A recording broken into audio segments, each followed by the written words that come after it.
today on Rappler. Pope Francis says Catholics shouldn't breed like rabbits. Humanitarian group Oxfam says the 1% of the world will control more than half of global wealth by 2016. And Manny Pacquiao gives Floyd Mayweather a deadline.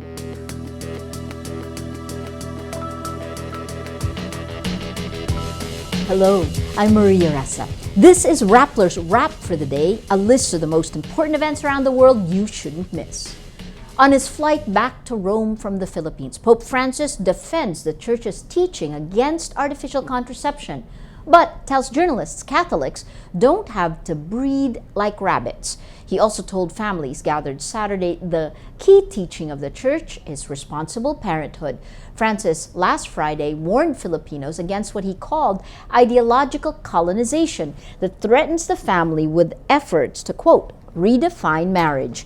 The Pope's 5-day visit was largely seen as a huge success, even by veteran Vatican reporters. Italian journalist Giovanna Agnese Ciri has covered the Vatican since 1994. She says she didn't expect the big numbers that showed up. Ciri adds, the people are very warm. He's Latin American, so he's accustomed to the warmth of the people. The Pope arrived back in Rome 12:38 a.m. on Tuesday, Manila time.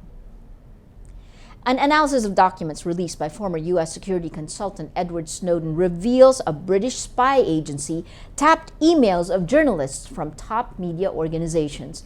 The journalists targeted by agency GCHQ were from The Guardian, The New York Times, The Washington Post, and the BBC. The Guardian reports the emails were among 70,000 harvested in November 2008 through fiber optic cable taps. The Guardian also says the spy agency considers investigative journalists a threat, along with terrorists and hackers. The trial of former Korean Air executive and heiress begins over an incident that triggered national uproar. It's dubbed nut rage. Cho Hyun-ah went into a rage over macadamia nuts served on board and is accused of verbally and physically abusing a steward. The woman faces 10 years for aviation safety violations and an additional 5 years on charges of coercion and interference in the execution of duty. Humanitarian group Oxfam says wealth accumulated by the richest 1% will exceed that of the other 99% in 2016.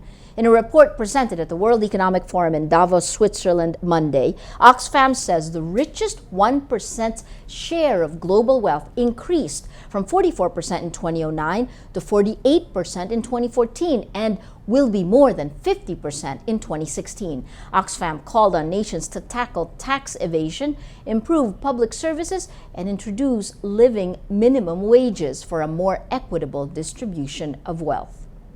Boxing champ Manny Pacquiao gives a deadline for Floyd Mayweather Jr. to seal the deal on their long-awaited showdown inside the ring. In an interview with LA Times, Pacquiao says he's only giving the unbeaten American boxer until the end of January to sign the contract. Pacquiao approved the terms Mayweather presented to him for a 12-round match on May 2, with a 60-40 purse split favoring boxing's pound-for-pound king. But Mayweather has yet to commit to a marquee matchup already more than 5 years in the making. For those on desktop, click on the links on your screen. You can also click on the tabs below to go to a story in the video. And for those on smartphones and tablets, the links can be found below the video.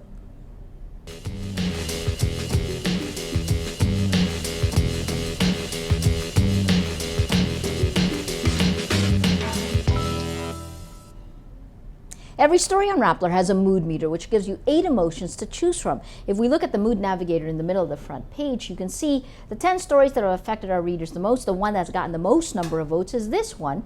Even veteran Vatican reporters blown away by Filipino crowds. You see a whopping 80% inspired, brought out in the mood of the day. Today, most people are inspired. Well, that is the wrap for today, Tuesday, January 20th, 2015. Visit Rappler.com for the latest news here and around the world. Check out our other shows, Tech Rap and Talk Thursday. And if you haven't yet, subscribe to our YouTube channel. I'm Maria Ressa. As we say at Rappler, tomorrow begins today.